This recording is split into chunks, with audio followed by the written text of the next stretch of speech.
Pernahkah kalian bertanya-tanya, mengapa sebuah simbol eksekusi yang mengerikan seperti salib justru menjadi lambang harapan bagi lebih dari 2 miliar manusia di dunia?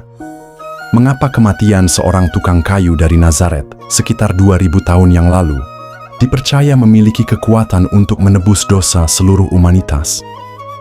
Hari ini, kita akan menyelami salah satu konsep paling fundamental dalam agama Kristen yang sering kali disalahpahami, bahkan oleh penganutnya sendiri.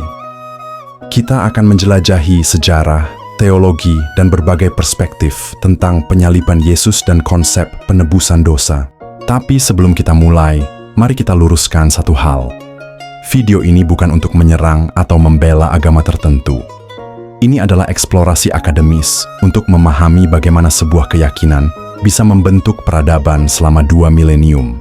Untuk memahami signifikansi penyaliban Yesus, kita harus kembali ke Palestina abad pertama Masehi. Bayangkan sebuah wilayah yang berada di persimpangan 3 benua, di bawah cengkeraman Kekaisaran Romawi yang kejam. Pada masa itu, Palestina bukanlah tanah yang damai. Ini adalah wilayah yang bergolak, penuh dengan gerakan mesianis dan pemberontakan. Orang-orang Yahudi hidup di bawah penindasan Roma, membayar pajak yang mencekik, dan menyaksikan bait suci mereka dikuasai oleh para kolaborator. Dalam konteks inilah, muncul berbagai tokoh yang mengklaim diri sebagai Mesias. Sebut saja Theudas, yang memimpin 400 pengikut ke Sungai Yordan, atau Yudas dari Galilea, yang memimpin pemberontakan pajak. Mereka semua berakhir dengan kematian yang tragis. Kemudian, muncullah Yesus dari Nazaret. Tapi ada yang berbeda dari tokoh ini. Dia tidak memimpin pemberontakan bersenjata.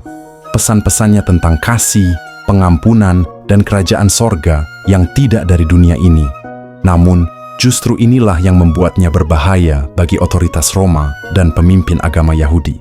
Mari kita bicara fakta sejarah.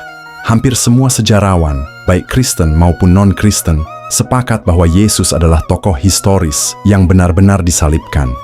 Penyaliban bukanlah mitos atau legenda, ini adalah kenyataan sejarah yang brutal. Salib adalah metode eksekusi yang paling keji yang pernah diciptakan manusia. Romawi sengaja membuatnya menyakitkan dan memalukan. Korban biasanya bertahan hidup selama berjam-jam, bahkan berhari-hari, dalam penderitaan yang luar biasa. Ini bukan hanya hukuman mati, ini adalah pertunjukan teror publik. Yesus disalibkan sekitar tahun 30-33 Masehi di bawah perintah Pontius Pilatus, prefek Romawi di Yudea.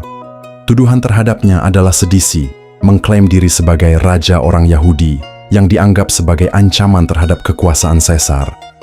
Yang menarik adalah reaksi para pengikut Yesus setelah penyaliban. Alih-alih bubar seperti gerakan mesianis lainnya, mereka justru semakin yakin bahwa Yesus adalah Mesias yang dijanjikan.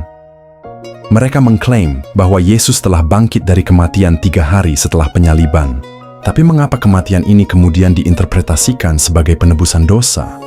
Disinilah kita harus memahami konteks teologi Yahudi dan perkembangan pemikiran Kristen awal. Untuk memahami konsep penebusan, kita harus terlebih dahulu memahami konsep dosa dalam tradisi Yahudi. Dalam pemahaman Yahudi kuno, dosa bukanlah sekadar pelanggaran moral. Ini adalah perusakan hubungan dengan Tuhan yang kudus. Sistem korban di Bait Suci Yerusalem adalah mekanisme untuk memulihkan hubungan ini. Darah hewan yang tidak bercela dipersembahkan sebagai substitusi untuk dosa manusia. Konsep penggantian ini sangat fundamental dalam pemikiran Yahudi. Hari Raya Yom Kippur atau Hari Pendamaian adalah puncak dari sistem ini. Pada hari itu, imam besar masuk ke ruang Maha Kudus dan mempersembahkan darah korban untuk menebus dosa seluruh bangsa Israel. Ada juga ritual kambing hitam yang secara simbolis memikul semua dosa bangsa dan diusir ke padang gurun. Nabi Yesaya dalam pasal 53 menulis tentang hamba yang menderita, yang akan menanggung penyakit kita dan memikul kesengsaraan kita. Banyak orang Yahudi menginterpretasikan ini sebagai nubuat tentang bangsa Israel. Namun orang Kristen melihatnya sebagai nubuat tentang Mesias yang akan menderita. Ketika Yesus mati di salib, para pengikutnya mulai menginterpretasikan kematiannya dalam kerangka sistem korban ini. Namun, ada perbedaan revolusioner. Ini bukanlah korban berulang, melainkan korban yang sempurna dan final. Lalu bagaimana teori penebusan dosa bisa muncul? Rasul Paulus adalah arsitek utama teologi penebusan Kristen. Sebelum menjadi Kristen, Paulus adalah seorang Farisi yang terdidik dengan baik dalam tradisi Yahudi. Pengalaman pertobatannya yang dramatis di jalan menuju Damsyik mengubah seluruh hidupnya. Dalam surat-suratnya, Paulus mengembangkan teologi yang kompleks tentang bagaimana kematian Yesus menyelesaikan masalah dosa manusia. Dia menggunakan berbagai metafora yang berasal dari konteks hukum, perdagangan, dan ritual keagamaan. Pertama, ada konsep pembenaran, justification, istilah hukum yang berarti dinyatakan tidak bersalah di hadapan pengadilan. Paulus berargumen bahwa manusia tidak bisa membenarkan diri sendiri melalui perbuatan baik, tetapi hanya melalui iman kepada Yesus. Kedua, ada konsep penebusan, redemption, istilah dari dunia perdagangan yang merujuk pada pembayaran tebusan untuk membebaskan budak. Paulus mengatakan bahwa manusia adalah budak dosa dan Yesus membayar harga untuk membebaskan mereka. Ketiga, ada konsep perdamaian, reconciliation, pemulihan hubungan yang rusak. Dosa telah merusak hubungan antara manusia dan Tuhan, dan kematian Yesus memungkinkan pemulihan hubungan ini. Yang paling kontroversial adalah konsep substitusi. Ide bahwa Yesus menggantikan manusia dalam menanggung hukuman dosa. Paulus menulis bahwa Dia yang tidak mengenal dosa telah dibuatnya menjadi dosa karena kita, supaya dalam Dia kita dibenarkan oleh Allah. Selama berabad-abad, gereja Kristen terus mengembangkan dan memperdebatkan bagaimana tepatnya kematian Yesus menyelamatkan manusia. Berbagai teori penebusan bermunculan, masing-masing menekankan aspek yang berbeda. Teori ransom, abad kedua hingga ke-11. Bapak-bapak gereja awal seperti Origen mengembangkan ide bahwa kematian Yesus adalah tebusan yang dibayarkan kepada setan. Manusia telah jatuh ke dalam kuasa iblis melalui dosa, dan Tuhan harus membayar harga untuk membebaskan mereka. Namun, karena Yesus tidak berdosa, kematian tidak dapat menahannya, sehingga kebangkitannya adalah kemenangan atas kematian dan iblis. Teori Satisfaction Anselm, abad ke-11. Anselm dari Canterbury mengubah pemahaman ini secara radikal. Menurutnya, dosa adalah penghinaan terhadap kehormatan Tuhan yang tak terbatas, sehingga membutuhkan kepuasan yang tak terbatas.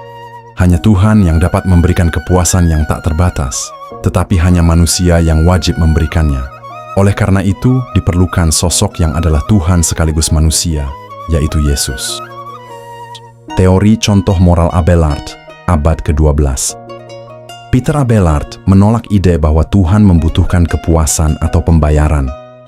Menurutnya, kematian Yesus adalah demonstrasi kasih Tuhan yang sempurna, yang dimaksudkan untuk mengubah hati manusia dan mendorong mereka untuk mengasihi Tuhan kembali.